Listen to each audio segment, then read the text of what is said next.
Welcome, listeners, to another episode of Listen, Learn, and Love, hosted by Richard Osler. My guest on today's podcast, joining me from Longmeadow, Massachusetts, is my friend Chris Rich. Welcome to the podcast. Thanks, Richard. I'll give you a little introduction, listeners, so you kind of know who we're going to hear from. Chris is a mother of three, married 25 years. She's second counselor in her stake Relief Society presidency. And her husband and all three of her kids have left the church.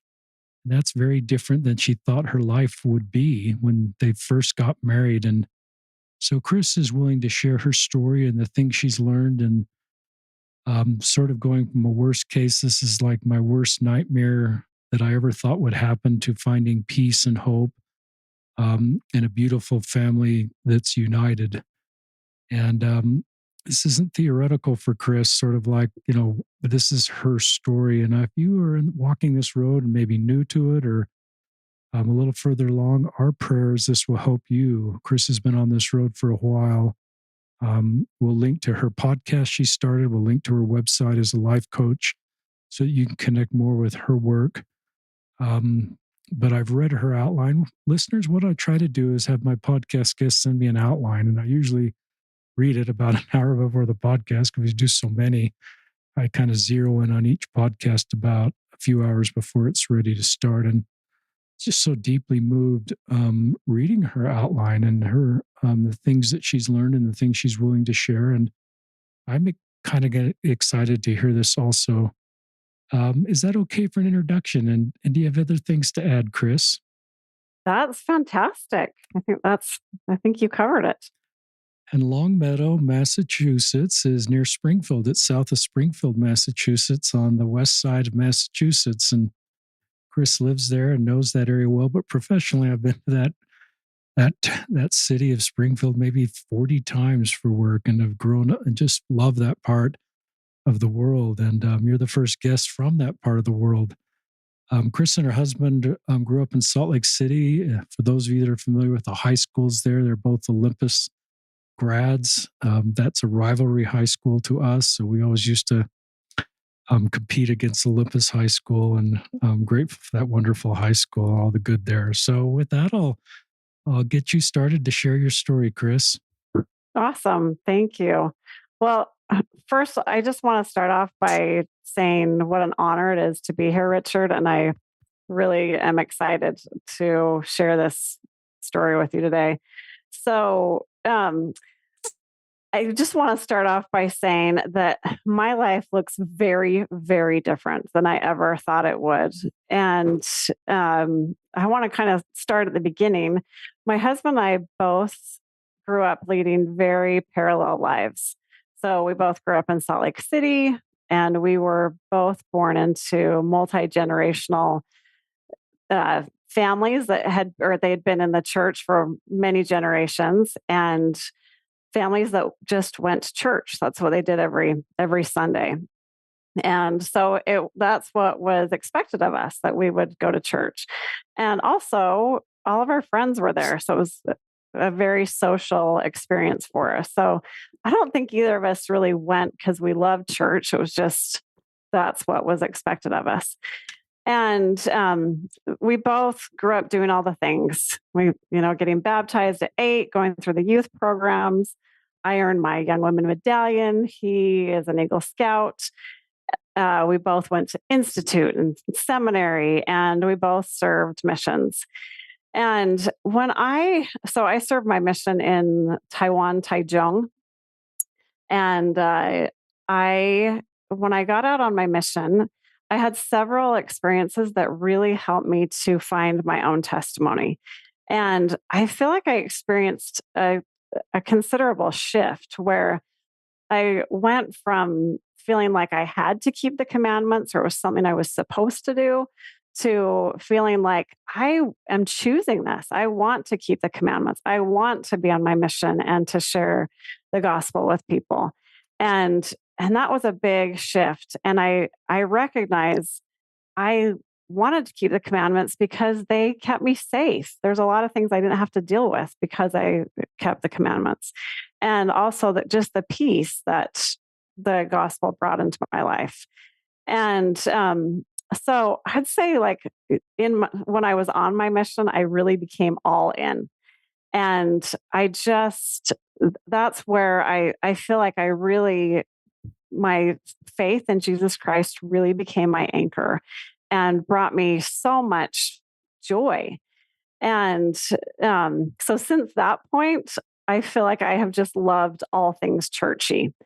And by that, I mean, I'm a really social person. I love to talk, if you haven't figured that out yet.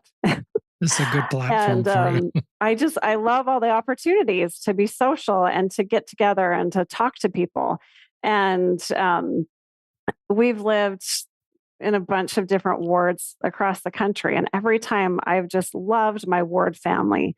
And I love ministering. I love being ministered to and teaching lessons and giving talks and sharing my testimony with others and also being enriched by their testimonies. So I I love all things churchy, you could say. And so as a missionary and as a freshly returned missionary, I kind of assumed that everyone felt the same way that I did. Just, I think when we have our own perspective, we assume that that's how everyone else is too. And so I definitely had this idea that all these people in Salt Lake with me at church saw things the same way that I did. And so my husband and I both met after our missions and we started dating. And I assumed that because our backgrounds were so similar, that we were on the same page with religion because we had done all the things. And so we were married in the Salt Lake Temple and we started our eternal family. And after after we'd been married a short while, I started to realize that he wasn't as into it as I was. And he would, he would tell me that, and he would make comments here and there. And to be honest, I think I didn't want to believe what he was saying. I just ignored some of the comments and swept them under the rug. And I really figured that things would just work out. And I think my big thing is I thought if I do my part, that he'll stay active. I didn't think he was going to leave the church. And so I just figured if I was a good example, that everything would work out and it would be fine and dandy. And after we had been married for 8 years and had two of our adorable kids, um, he came to me and he let me know that he was done with church. And this was like he had mentioned that, like I just said, he wasn't as into it as I was, but I never thought he would be like done, done. And he let me know that he knew this was really important to me. And he said, I support you 100%. And, but it's not my thing. And I'm done. And, for him, he never really believed in it. He went to church because that's what was expected of him. That's what his friends were doing. And he, he had just kind of gone along with it. And he got to the point where he felt like he was not in integrity with himself. And so it wasn't so much that he had a faith crisis or a faith transition. It was just like, okay, that's it for me. And so that was a big thing for him to be able to say that. And also, it was a big thing for me in a totally different sense. And Richard, it was so hard, so hard. And I had been through some pretty significant trials in the past. And like, for example, when I was 5, I had cancer. Wow. When all growing up, my mom had considerable health challenges, a lot of really big things that she was dealing with. My older brother, he died by suicide when I was 14 years old, and he had just come home from his mission. Wow. And then my mom passed away when I was in my early 20s. So I was used to trials, not that I liked them, but I had gone through some pretty big things. And this was huge for me in a different sense. And I had this thought just over and over again, this is not what I signed up for. Just kind of like a on repeat in my head over and over again. Anytime something new came up, I would, yeah, I didn't sign up for this. And to be honest with you, I felt like I was trapped in a nightmare, and I completely felt like a victim. And it felt like everything was happening to me without, I hadn't asked for any of this. And I experienced a lot of emotions. I was devastated. I was bitter because, like I said, I hadn't signed up for this. And I was really worried. I had no idea what my eternal family was going to look like. And I was scared because the church really provides this beautiful safety net when you're on the same page. But when you pull that net out, it was like, okay, what else can go wrong? What else can happen? And so that was really, really scary when I thought about that. I was angry. This was, yeah, I was not okay with this. I was disappointed. I had a lot of resentment, so much judgment for, all the things that I thought he should be doing and what he shouldn't be doing, and a lot of grief. And I was no stranger to grief with losing my brother and my mom. And a lot of times we think of grief with death, and clearly that's a time where we feel grief. But we can also experience grief anytime we have the loss of an expected outcome. And I was really, really feeling a lot of grief with this.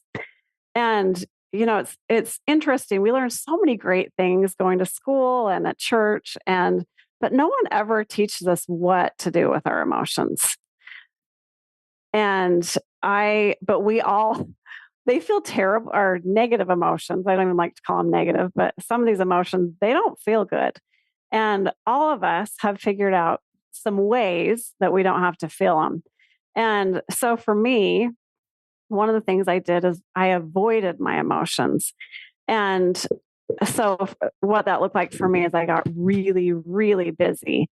And I was busy with my small kids, and I stayed busy with my friends and my family. And also I just poured myself into my callings and service, and I did all those things. The church provides a lot of ways where we can get really busy if we need to, in a good way, but also, I definitely was avoiding how I was feeling.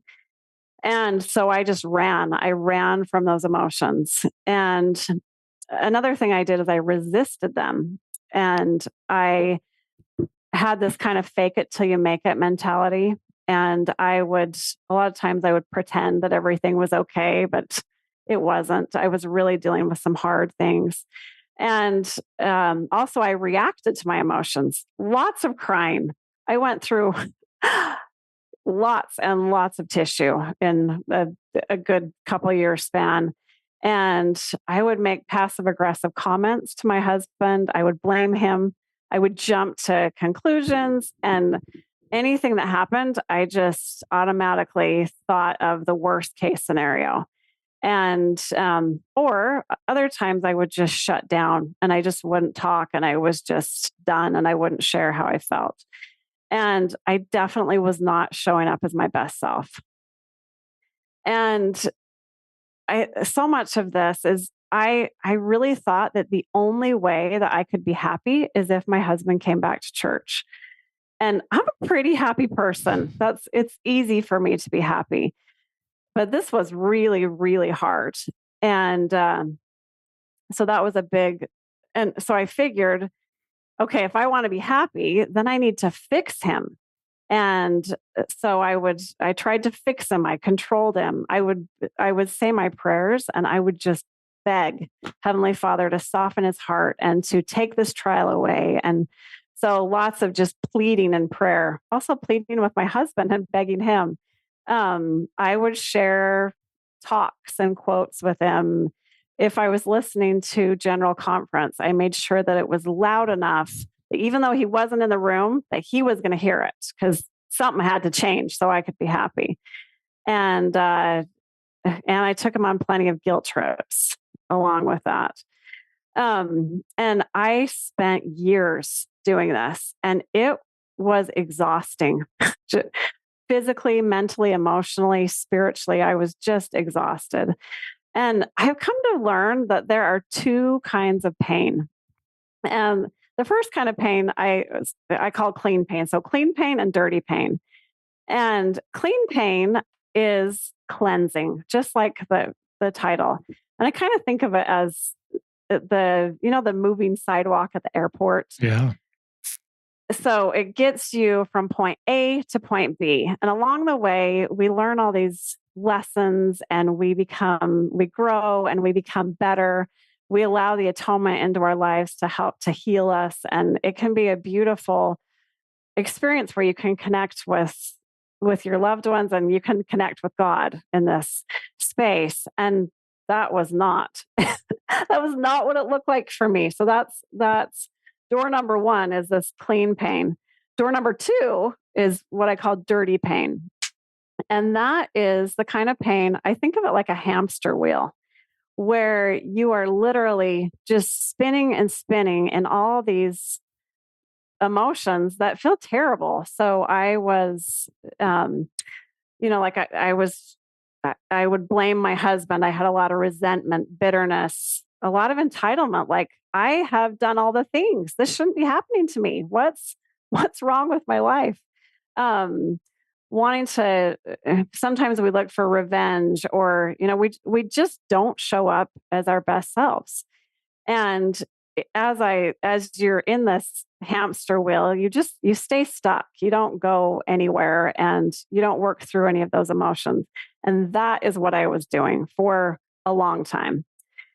And I think another thing too is I was laser focused on, I had a plan, and my plan was for everything to go just like I had been taught growing up in the church, that you do this, this, and this, and then this is the next step. And I was convinced that I was going to still stick to that plan. And I wanted my kids to stick to that plan with me. So I think I really doubled down on teaching them the gospel, because I felt like, he was teaching them all sorts of other things, good things, but not the gospel of Jesus Christ. And so I felt like I needed to do his job and my job as far as the gospel was concerned. And also with that idea of what things should look like, I definitely had an idea of what my husband should be like. And I had this image that, he should be doing this, this, and this. And I was in love with that version of him, not this version of him that wasn't following my plan. And that was really hard. And that really disconnected us in our relationship, because it was like I was in love with the idea of what he could be instead of who was in front of me. And also with that idea of how things are supposed to look, I was really worried about my eternal family and what that was supposed to look like. And so as I would worry about that, I would rob myself of being present in the goodness of the amazing family that I already had. And those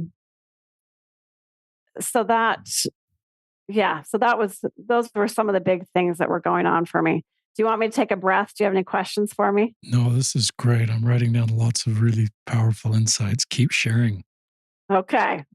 So a few years into this, I reached a turning point, and I was listening to there was a women's conference, and I was listening to a talk from President Uchtdorf, and he was talking about one of my favorite children's stories, Charlie and the Chocolate Factory.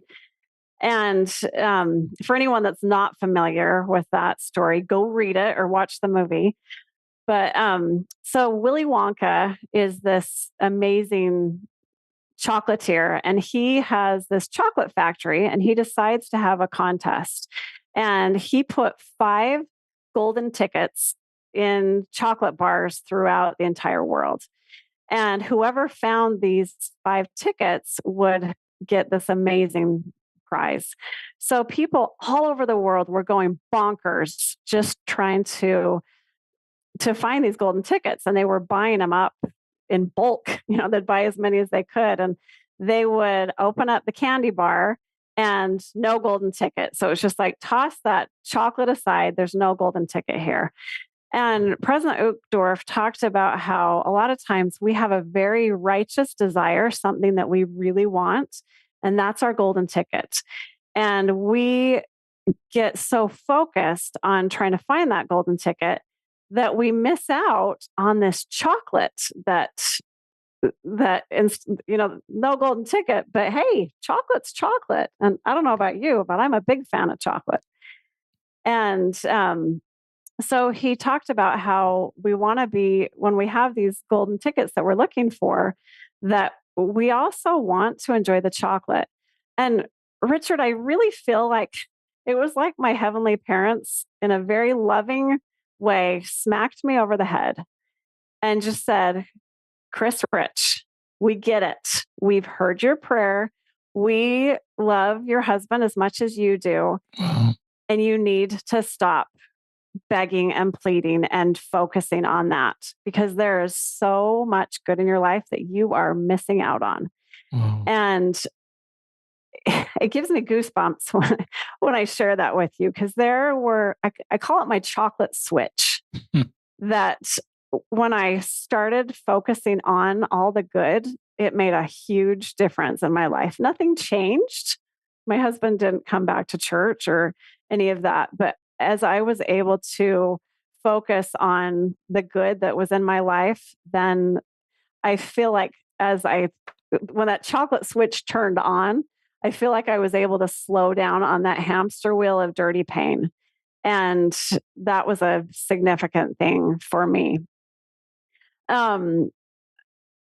So after that all happened, I still had a ton of ups and downs, because that's how life is. There's opposition in all things. And I made a lot of mistakes along the way. I look back at some of the things that I did or said now, and I just cringe and think, oh, when you know better, you do better. And I have experienced a lot of trial and error. And fast forwarding in my story, so I took the kids to church with me, and they all got to a point in their life. My husband said that I'm fine if you take the kids with you to church, but I don't want you to make them go. And it got to the point where all 3 of them just said, I don't believe this. I don't want to do this anymore. Religion is not my thing.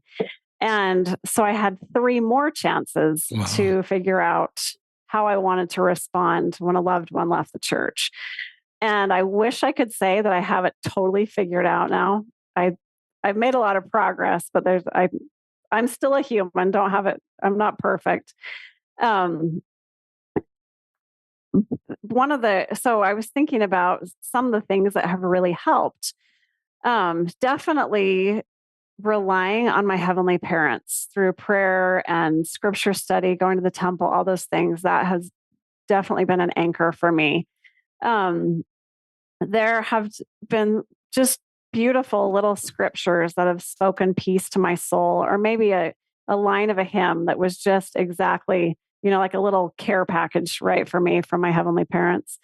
It's been super helpful for me to tell my story, that just by being vulnerable and authentic and letting people know what's going on, I found a lot of peace with that. I'm super blessed. I've got a fantastic support system with my family, my extended family, my ward family, my girlfriends. I'm also a part of a community where there are a lot of other active believing wives we have a Marco Polo group where we get together and share things and support each other.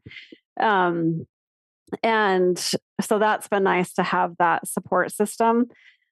Journaling has been a beautiful thing. I have just poured my heart out in my journal and said it how it really is.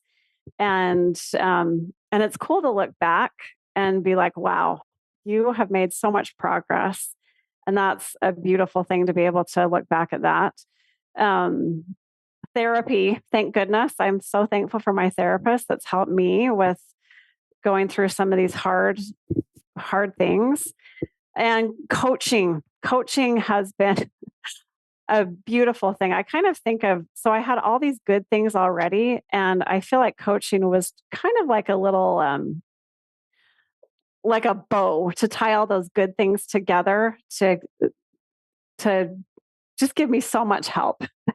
And specifically for me with coaching, I was able to learn how to process all of those emotions because they were definitely there, and to be able to let go of those because I had been running from them for over a decade. So that was just liberating to be able to learn what to do with those emotions when they come up and to be able to allow them and to turn them over to the Savior and just, I'm done. I've carried this for too long, and just be able to hand that over to Him.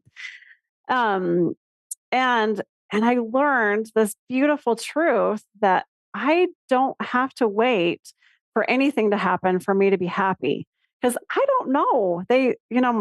My none of my loved ones have any interest in coming back, and I'm not holding my breath to be happy if I'm not going to wait that long. So coaching has really helped me to figure out what I can do and how happiness is my job, not happiness doesn't come from the things outside of us.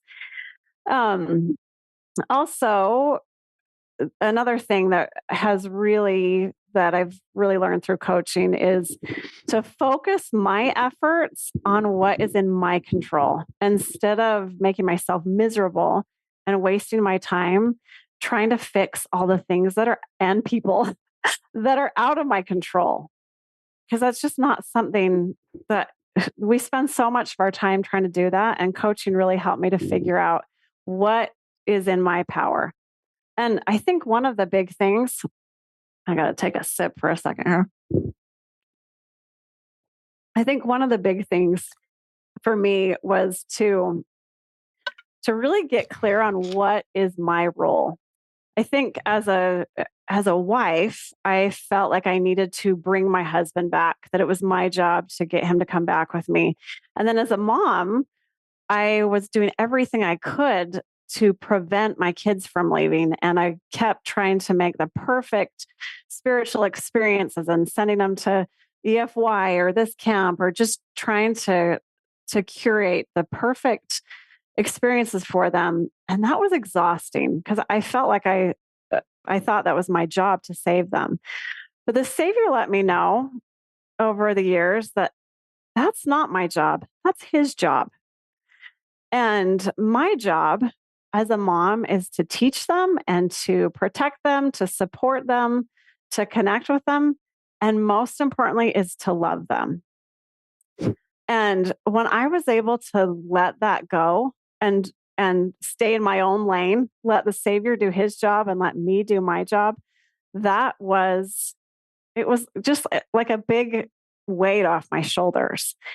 And I don't know how that all looks, but I don't have to worry about that because that's not my job.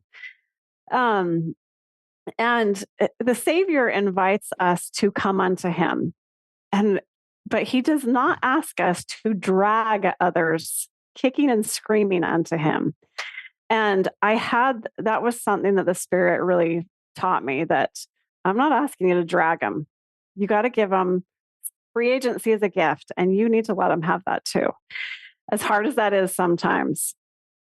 And with that, I am trying to learn. I'm not there completely, but giving up my need to be right, that this is the right way. This is definitely the right way for me, but I don't know what my kids' lives should look like. That's up to them to figure out. So giving up that need to be right and trying to convince them, this tug of war of trying to pull them back into the church. That's exhausting. And so I think it's interesting because as we are interacting with people or communicating with them, so often instead of listening to them, we are waiting to figure out what to say next. We're trying to convince them. And so I really try to ask myself, am I listening to understand them or am I listening to convince them? Because convincing doesn't work so well. My mom would always say, a man convinced against his will is of the same opinion still. And I think that's a good thing to remember. So as I really tried to stop convincing them and trying to pull them in, we do that because we're scared. We're operating out of fear, and fear is a hard emotion to parent from and to be a spouse from. And in fact, the Savior, how many times in the scriptures does the Savior say, "Fear not"?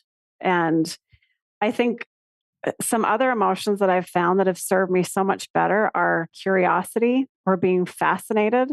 When my kids tell me stuff, instead of trying to pull them back in and convince them, I just say, "Tell me all about that. That I have a different opinion on that. Help me understand what is it that makes you believe that?" And then really listening, not trying to change their opinion, but just really listening. And another great emotion too is empathy, just really trying to understand their stories and why they do what they do. And when I listen and try to, listen with love, it's not hard for me to see like, okay, I can see why this makes sense for you. And I think that has been super helpful. And one of the benefits of that has been my kids open up and tell me stuff, which is huge for me. That is, I think, one of the biggest things as a parent. I want them to know they can come to me and talk to me. And Richard, I have to tell you, some of the stuff they tell me, I don't want to know. It's not what I wanted them to do, but they know that they can tell me stuff. They know I'm not going to freak out, and they know I'm going to love them still. So I think that is a huge thing. And with that, also, just sometimes they tell me stuff that I just think, oh, no, that's not what I want you to do. And these emotions still come up for me. It's not that I have it all figured out, but I've learned to process those emotions. When I feel disappointed or when I'm sad or scared or worried, I have all those emotions still. So I process those. And then I love asking myself the question, do I want to love them or do I want to judge them? Because it's really hard to have both at the same time. And especially with I've got 2 kids in college, so I don't get a lot of time with them. And, they're gone. And so when we're together, I really try to focus on love. And then if I need to go process some emotions after, I do. I give myself that space to feel what's going on for me. And as I allow those emotions that come up, it enables me to respond instead of reacting. Sometimes I still have my moments, but that definitely is so helpful when I let those emotions be there for me. Another thing that I really try to focus on is when I'm having a conversation or when I'm trying to decide, should I do something or not? I like to ask myself, what is my end goal? And my big goal, I want to connect with my kids. I want them to know that I love them no matter what and that I'm going to be there for them. So I like to ask myself, if I say this or if I do this, is this going to build a wall between us or is this going to be an opportunity to build a bridge? And if it's going to build a wall, then I want to think twice about saying that. If it's something that's going to connect us and help me get to that end goal, then I walk over that bridge. And I think another thing that has really, really helped me in the temple, one of my favorite phrases, it talks about how we're covenanting to have joy and rejoicing in our posterity. And I love that thought. And I've had to think about this and work on it. And it doesn't say anywhere that I've found have joy and rejoicing if they stay on the covenant path, or if they do this, or if they don't do this. It just says joy and rejoicing, period.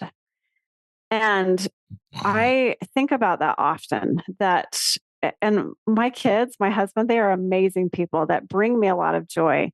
And I do rejoice in that. And I had to work on that. I had to, um, I think one of the big things that I had to learn was to love the person that was in front of me, that person exactly the way that they are, and not think about who I thought they were going to be or who I want them to be, but to get to know that person right in front of me. And that's not easy to do, but as I do that, that's where I find that joy. That's where I get to find out who they really are and what's important to them. Um, I think another thing that has been really helpful for me is to check in with a story that I'm telling about my people. It's interesting. We all have a story that we tell about our marriage, our kids, our lives, our past. And it's easy to, like, people would come up to me and say, "Hey, Chris, how's your daughter doing?" And it would be easy. There were times, I'm embarrassed to admit, that I would focus on, well, she's not here at church, and this isn't happening in this. And that was the story that I kept telling myself. And I had to shift that story. And it was actually a blessing to shift that story. Instead of focusing on the few things that aren't going the way that I thought they would, to focus on the good and the beauty. I always say to my kids, focus on the gold and not the dirt. It's easy to find the dirt on people. And sometimes we kind of have to dig for the gold, but it is when we can dig for that gold, it's always there. We can always find it. And, so when people come up to me now and say, "Hey, how are your kids doing?" I say, "They're awesome. Right now, my son's playing football, or my daughter's studying this." And I tell them the awesome things, that and it brings me joy, because they're great. These are great humans that are doing so much good in the world. And I think it's fascinating. One of my favorite quotes is, "The eye sees what the brain looks for." I'm going to repeat that. I see you're thinking there for a second. The eye sees what the brain looks for. So if I'm looking for all the reasons why they're not meeting my expectation, I can find them. Or I can look for the reason, or all the evidence of all the great things that they're doing. And both piles of evidence are there, the good things and the bad things in all of us. But if we focus on the good and choosing intentionally the story that we want to tell about our people, it feels so much better to tell the story that, my kids are doing amazing things. My husband, he's awesome. He's doing all sorts of good stuff. And that, the more I tell myself that story and practice it with other people, then I get to feel that joy from telling my story. Um, another another thing that I think has really, like, I have to zoom in on today instead of focusing on eternity, because I don't know what that's going to look like. I have no idea. But I really I ask myself, who do I want to be today? How do I want to show up in this situation today? How can I connect with my people today? Can I send a text? Can I give them a little present? What can I do today to help me connect? And how can I demonstrate my love for them today, exactly as the amazing people they are, and not worry about eternity? Because I like to zoom in on what's going on right in front of me, the person that's really in front of me, and let the Savior figure out all that other stuff. Because I don't know how that works. So Okay, Richard, I gave you lots of stuff. Do you have any questions for me? Just lots of comments. This is really helpful, but keep sharing. I think you've got some more stuff. My impression is to get everything you'd like to share. Get it all out? Get it to Okay. our listeners. There's more good nuggets I have a feeling you can share. Well, I think so. This is kind of my conclusion for all this. So I didn't imagine that any of this was going to happen. The good stuff and the hard stuff. None of us know what our lives are going to look like. And it for sure has not been easy. There have been a lot of times where it's been really hard. And now, like looking at our family, we certainly don't have it all figured out. We're a normal family, just like your family and everyone else's. Um, but I've really learned that when you only focus on plan A of what you thought things were going to look like, you miss the beauty in plan B. And so I think it's really important that we can be open to reality of I love Byron Katie has a quote, and she said, when you fight with reality, you lose, but only 100% of the time. And so when I was able to set down my plan A and be present and learn to love what the beauty in plan B, there is a lot of good and beautiful things in my plan B. And I had to let go of my plan and allow the Lord to guide my path. And that was confusing for me because it was like, but this is the Lord's plan. You're supposed to do all these things and go to church and keep the commandments and do all these things. So that was hard for me to understand that this is working beautifully for me. And my faith is a huge part of who I am. And I'm going to stick with that. But I had to let other people figure out their lives and to have their own experiences, to enjoy the gift of free agency, even though sometimes I would love to be able to be like, no, I don't want you to have that free agency, because there have definitely been some things that have been really hard with that. But I think that's the big thing, is just let go of how I thought it was going to look and let the Lord guide me in what is, because that's what's reality for me. And earlier I mentioned that I kept having this thought, this is not what I signed up for. And I can't tell you how many times I've thought that over, and millions of times, I'm sure. But I've come to understand that this actually might be what I signed up for. If my point, I kind of think of it as, I don't know if you've ever done this, but sometimes when I'm like signing up my son for sports online, you put in all the information and it's then at the end you're ready to put your credit card in, but then it says you have to sign a waiver, and there's tons and tons of fine print. And I'm just going to be honest here, I never read that. I just scroll as fast as I can and hit accept, and then give him my credit card. And I wonder sometimes, I used to kind of joke, did I do that before I came to Earth? But now I look at it as, if my point is to become the best version of myself that I possibly can, and to become the person that my heavenly parents really want me to become, this might be the absolutely perfect situation for me, as hard as it is. And when I look back over all of this, sorry, I got to take another sip. When I look back over all of this, I have to say that I like the person that I'm becoming. I am much less judgmental. I am a lot more empathetic. I have more compassion for myself and for other people that are going through hard things. I'm a lot more vulnerable and authentic. I'm learning to love people unconditionally. And when they have a different opinion, I can accept them and their opinions easier. I look for those people that are in the margins that are struggling.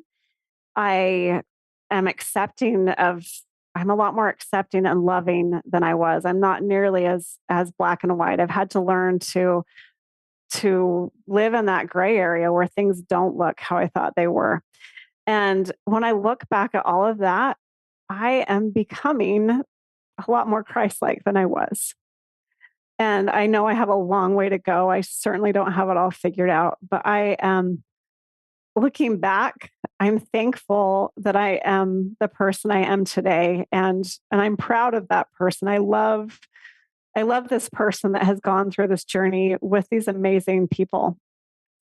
And I'm so thankful that I get to be their mom and their wife, my husband's wife. Because sometimes we look at other people's trials and we think like, oh, I would totally trade you. I don't like this trial. I want to swap with someone else. And then I look back and I think, you know what? I no one is going to love my husband or my kids the way that I do. And I am thankful that I get to be the one that is there for them, to love them and support them, because it's an honor to be their mom and to be my husband's wife. And I think those are the things that's the person that I'm trying to become, to, like, I'm striving to be more Christ-like. And this is the perfect place to learn how to do that. So there you go. Keep sharing. Tell us about your coaching business. I got to take it after that lump in my throat. So, coaching was so helpful for me and is so helpful that I decided that I wanted to become a certified life coach and help other people in my situation. So I'm a general life coach. I coach on any topic, and I also coach members of the church that are trying to connect with their loved ones in their mixed faith relationships. And I love this space because I get it. I know what it's like. I know how hard it is. And I have tools that can totally help people when they're going through this. And they work. They work when we use them. So, and it's beautiful because I've really come to understand that you don't have to be on the same page as your spouse or your kids with religion to have an amazing relationship. So, that's what I do. I get to coach people in this space and any other situations that people are trying to improve their lives.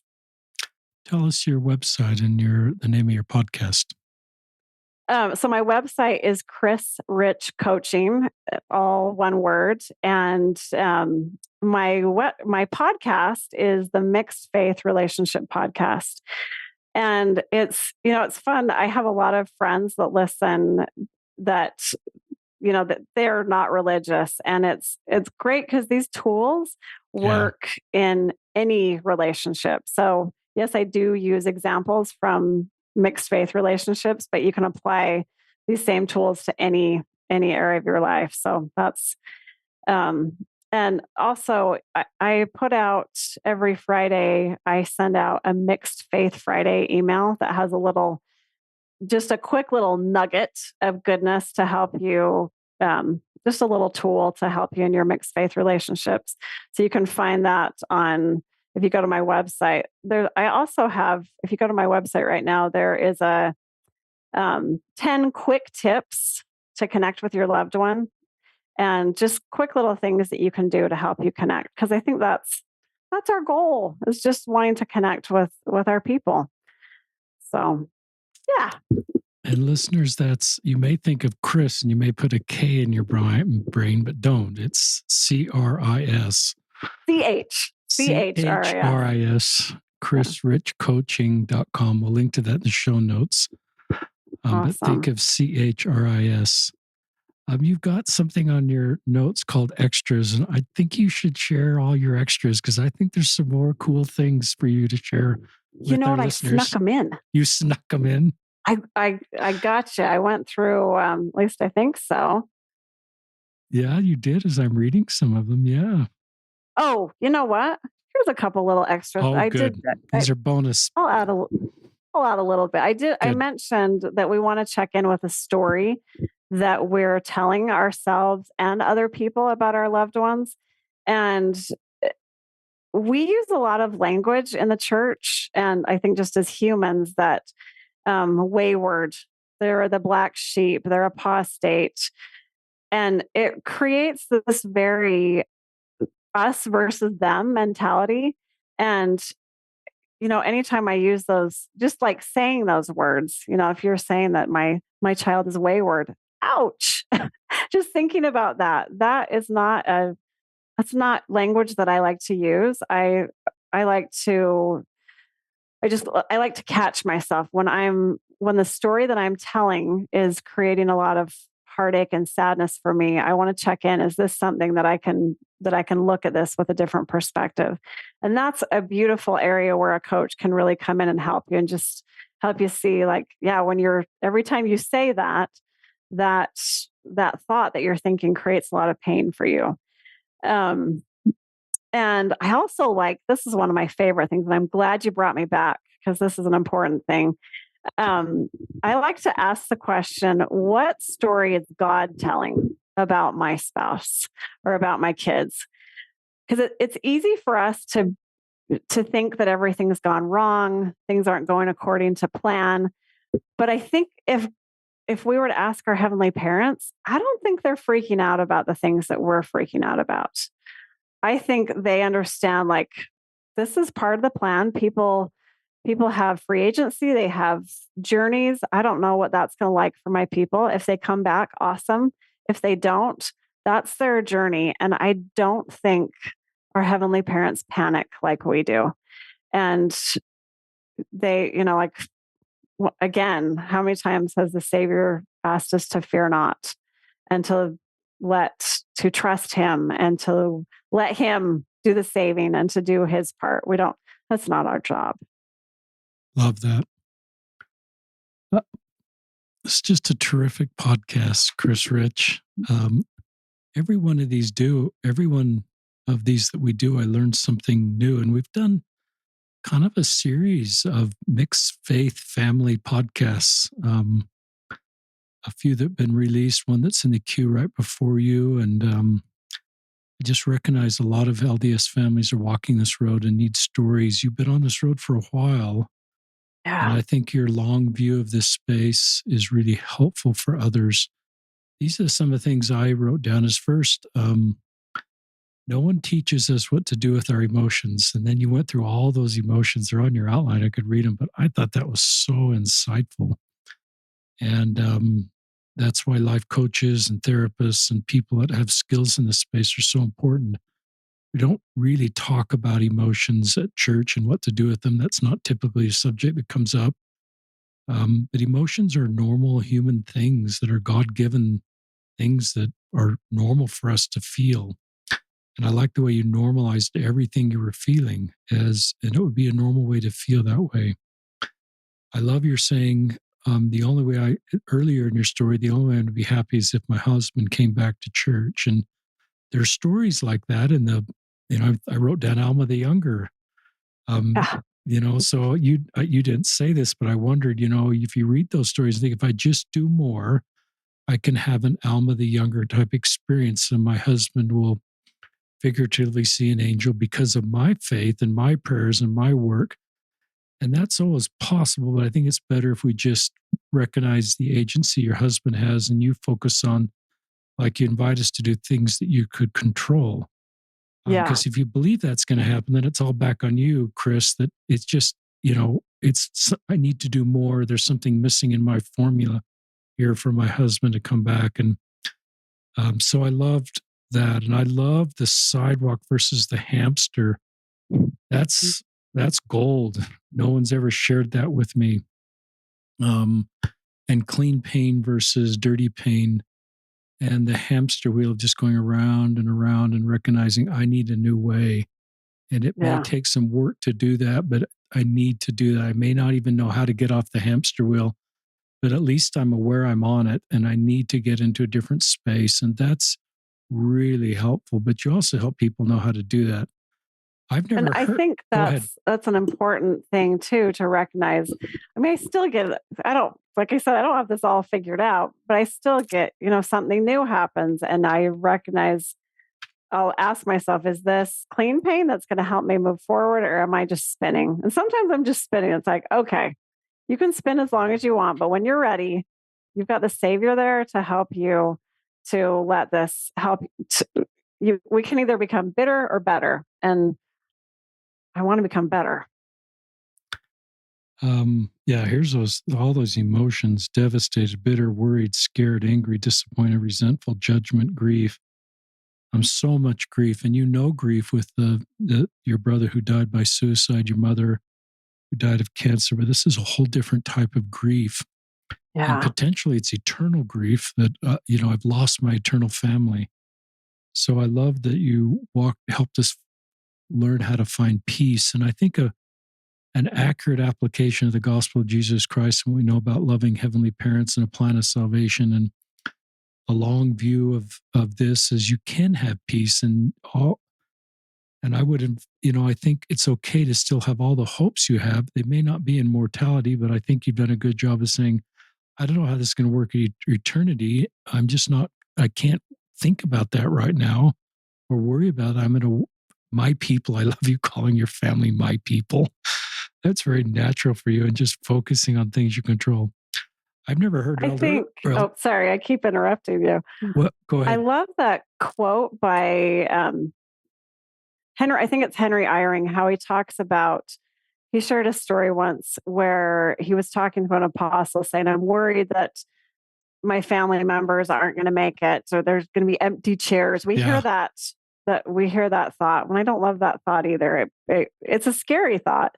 And he said that this apostle spoke to him and said, you're worrying about the wrong thing. Focus on you. Focus on, I can't remember exactly what I said, but basically focus on what's in your control and who you are and who you want to be now. And everything else will work out better than you ever imagined. I love that. And I've never heard Elder Uchtdorf's story about the Willy Wonka and I think that Willy Wonka and the Chocolate Factory is the same story with the golden ticket, or is that a different story? Yes. Yeah. It's the same one. And, it's a great, my favorite talk ever. You know what? I can send you that to we put could the put link that in the show notes. So let's put that in the show notes. And that's a talk. Often these podcasts like yours can generate content for somebody's talk at church or in a family situation. So that, yeah, I like chocolate too. And so you do focus on the golden ticket, but there's a lot of good right there. I love your line. Some of this you said very intuitively. Fear is a hard emotion to parent from. I don't think that's actually written down in your outline. It just was a really thoughtful thing you said. I loved your end goal.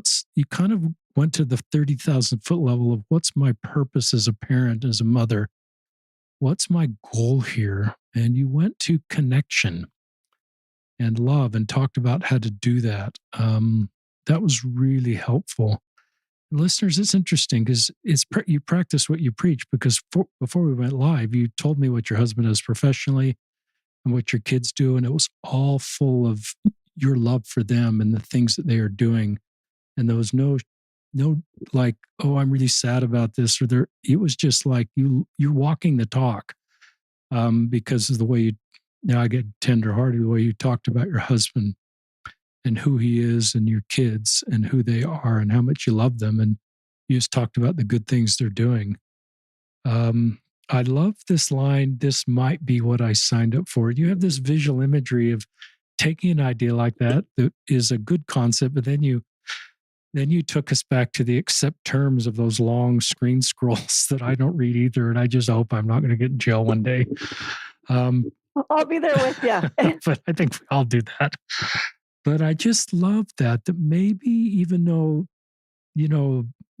as you walked out of the Salt Lake Temple, sort of on the same page with your hopes for the future and both returned missionaries, that's pretty logical. You would think this is not what I've signed up for. And you said, I thought that a million times before. And I'd certainly validate anybody that feels that way, but we may all get to the point, maybe this is what I did sign up for, and this is a good thing. That doesn't take away the pain or all those emotions, but you've learned how to channel all those emotions and pain into a healthy, positive way. And I really love that. Then I wrote down something else here, but I can't remember. Can't read it very well. More thoughts that come to your mind. I was just thinking, I actually just released a podcast with that title. This is what I signed up for, that I think came out just recently.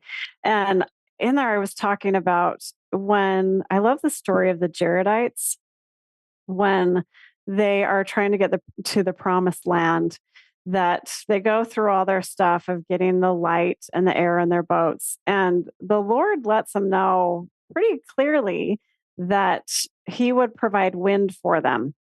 And like, thank goodness, because you need wind to get from point A to point B.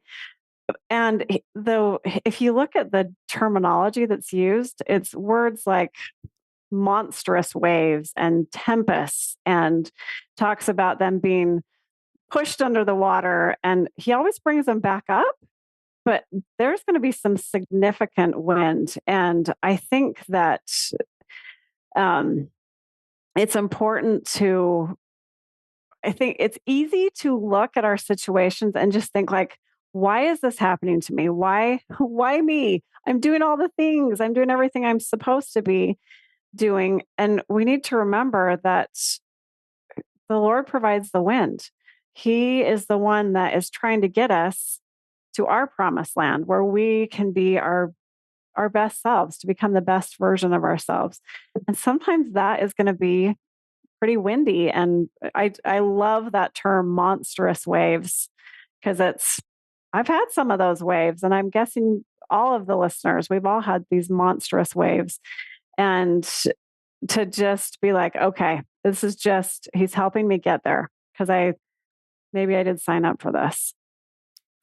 I love one of the things you do is you continue to read your scriptures, obviously, conference talks, attend church, and there's things like monstrous waves you just shared. I would never have thought of that in the context you just shared it. And I'm assuming your earlier self wouldn't have thought it in that context either. And that's one of the benefits of continuing to reading is we read the same thing, the same story, but given our life situations change, we find new meaning and new perspective. And that's one of the beauties of reading scriptures. And that Definitely. And I think too, when you read the Book of Mormon, it's it's about a whole bunch of families with a whole bunch of problems, just like mine, just like yours, just like all, like these aren't perfect families. And it helps me to find peace in, like, this is in the Lord's hands. And I just focus on, and I think that's one other thing I would add is that I've, I've let my people know, hey, I'm headed to church on Sunday. I'll be back. And they know I keep doing the things that are important to me. And that, I think that has really been helpful for me to do all those things, to read my scriptures. I don't make them do it, or I don't share those with them at this point, but those are important to me. And that's something that part of my self-care is making sure that I'm doing the things that feed my spirit. talk about I don't know if your earlier self felt this way or other women. Women may feel this way a little bit more than men, but men may feel this way that, this is my fault.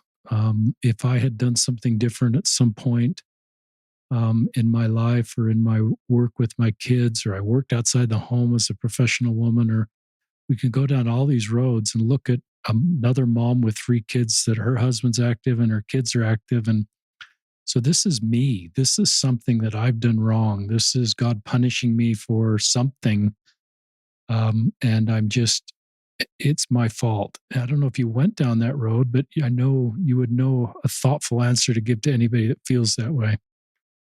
I think, yeah, I've definitely been in that space, and I've talked to so many of my clients. It's definitely something that comes up. Um, I like to, there's a concept that I love called 50-50, I am a 50-50 mom. Part of the time, and part of the time I'm a rock star and I show up and I do all the things. I'm kind, I'm considerate, I'm fun and confident. And part of the time I'm a hot mess. And I say things I wish I hadn't. I'm impatient. I'm very human. And it helps me to give myself grace, because when I look back, are there things that I wished I hadn't have said or done? Totally. And I own that. Like, yeah, that probably wasn't the best idea. But I can look back at myself with love. I was doing the best with what I knew at the time. And it's easy to have regrets. And I like to remind myself regret is only useful for those of us that own a time machine. And I don't. I can't go back and fix that, but I definitely I it's okay as parents that we make mistakes, because the way I know that is our heavenly parents sent us these kids and they already knew we were imperfect. And just knowing that this is an opportunity for um I'm a 50-50 human, just like everyone else. So yeah, I did make some mistakes. Also, it's when I am feeling that regret, our our emotions are the fuel that we take action from. And when I do go to that space of regret, the actions that I take usually are actions that separate me from my loved ones. I might, if I'm feeling like shame or regret, then I probably go hide and I go grab a pint of Ben and Jerry's with my phone and Netflix, and I go and pull myself away from my people. And I've really learned that there's a lot of emotions that just they don't help me achieve my goal of connecting and loving my people. So when that comes up, and it does, because we all have regrets, and whether they're, who knows if that's why they did or not. We can't prove that's, why people leave or not. But when I am feeling regret, I just know that I don't show up as my best self. So I allow that emotion. I let myself feel that. And then I choose, okay, what do I want to do now? So that happened. Moving on, where do we want to go from here? And I think that's where a coach can be so helpful, because we do feel those emotions, whether those things really happened or not. Great answer. Here's another tender question. How do you handle just, I don't know if it's triggering, but when you go to church, or let's say you go back to your Olympus High reunion and there's one of your classmates with 3 kids, and all 3 of those kids are returned missionaries and married in the temple. Or you go to church and you hear homecomings and farewells and an announcement on the fridge with a temple wedding, and that is not the reality of where your 3 kids are right now. How do you, if is that triggering at times, and if so, what advice do you give? What have you learned, and what advice would you give to those parents that aren't participating in these milestone moments that they'd hope for, and then they've sort of sometimes gotten at peace with that, but then they get triggered because of the other experiences other LDS parents are having? That is such a great question, and it comes up often. I think, just having compassion with myself and identifying, like someone, I see it, let's say I see a picture on Instagram of someone's daughter just returned from her mission. Yeah. And I will have, like jealousy. Well, I'll feel that. And instead of making myself wrong or thinking that's not Christ-like, I just let myself feel jealous. Wow. And it doesn't take a long, now that this is something that I practice every day and I'm coaching people to do this, I just sit there and say, wow, yep, I feel jealous. And it's totally okay that I feel jealous. Of course I feel jealous. I thought that my life was going to look like this. So I just let myself feel jealous. And then I just allow it to be there and let it just sit there. And instead of trying to push it away, resisting it or avoiding that emotion or reacting to it. It's just like, oh yeah, there it is. And when I see that, someone's child just got married in the temple, or, all these, when I go to church and I see other people's sons passing the sacrament, there are times where I'm like, oh, yep, here it comes. And this is what it feels like to be a mom who feels jealousy. It's totally okay. And I love you, Chris Rich. I let myself feel that emotion. And it doesn't last.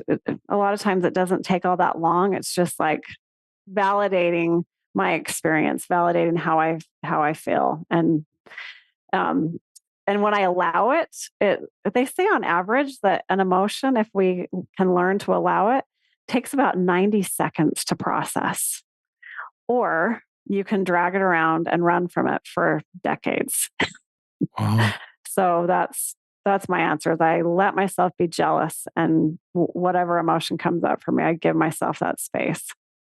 That's really thoughtful. It's very consistent with one of your earlier lines. No one teaches us what to do with our emotions, and you ran from them, and now you just accept them and sit with them. And that's really thoughtful. So the goal isn't to live a life free of emotion, No. and separate yourself from every potential trigger by whatever that would. It's not sure it's possible to do, but that seems really sustainable, what you just suggested.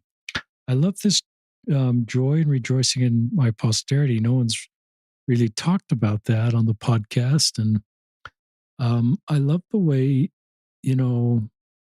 I sense you just have joy and rejoicing in your posterity, and you're not looking that through the lens of, are they in the church or not? They're your posterity. And Oops, you cut out for a minute there, my friend. oh,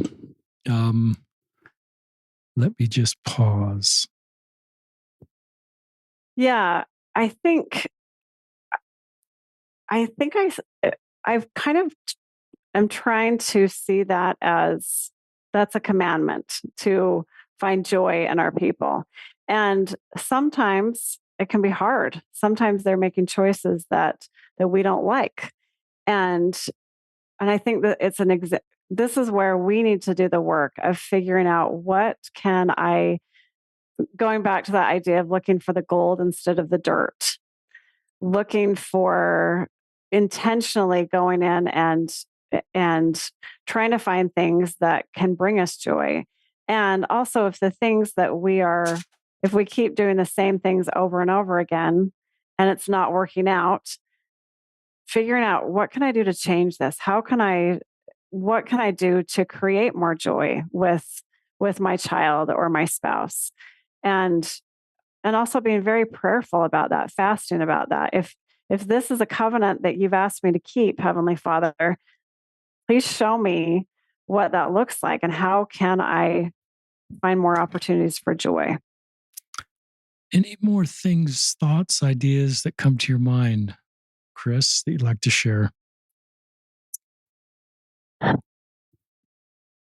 Well, I just think what an honor it is to be in these families that look so different than we.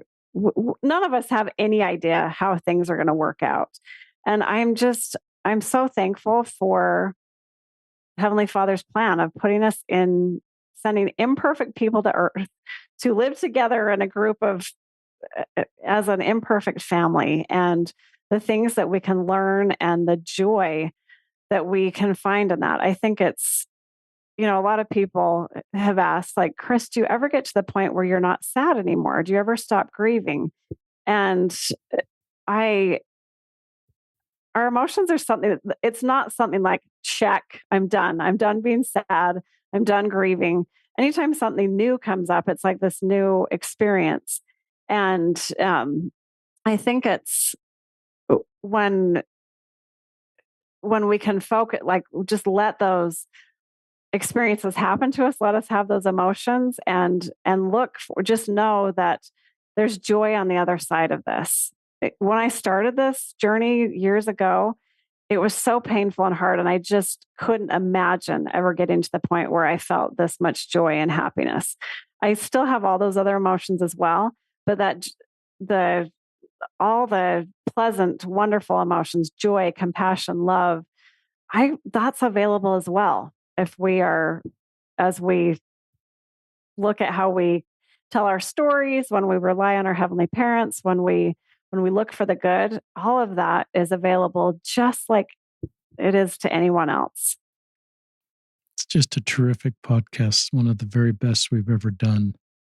And Oh, thanks. you bring your lived experience plus all these sort of insights that either are intuitive to you or you've learned through your coaching work or reading of the scriptures. But your work is really needed. Just an honor to have you on the podcast. And there's a bunch of listeners that have just been really helped by the things you've shared. And I don't know if any of the other rich families going to listen to this podcast, but you are a beautiful family. And this is a beautiful family love story. And I'm just so moved by this family and the love and support and open communication and principles that bring you together and keep you together as a family. And our family's not perfect. Your family's not perfect. No one's family's perfect. But this is a beautiful, I've been talking a lot about Apollo 13, Gene Kratz, and the space mission commander, and everything's going sideways. And he stands up and says, "Excuse me, this is going to be our finest hour." And it was. And I think this is the finest hour for the rich family. It's different than it was going to be, but I think it's one of your finest hours this period of I love time. that. And listeners, this podcast is coming out just after my third book's been released. And not trying to sell books too much in someone else's podcast like Chris's, but I will link in the show notes. And one of the chapters in this book, it's called Building the Good Ship Zion. And one of the chapters is chapter 4, How Should We Treat Those That Leave the Church? And it's not an invitation to leave the church, but it's an invitation to follow Chris's example is what can we do to reduce the tension between those in the church and those out and reduce divisiveness. And how can we do that? Yeah, it's painful. Chris is sharing, but she also invited us to do things like, not use these labels. You've said a few like wayward and apostate, and those aren't helpful to try to bridge this gap here with the emotionally charged labels. So I realize it's been a blind spot for me, how to treat people that leave the church, and I've been trying to do better in that space. And so, you're welcome to read that chapter of the book, but act on the I'd love impression. to. Well, that was kind of you to say too, Chris. I'm not sure you need to read the chapter. You could have written it, but you're kind to say that. But listeners, act on the impressions you felt, on what you can do in your circle of influence based on the things Chris shared. And we'll link to your website, Elder Uchtdorf's talk, in the show notes.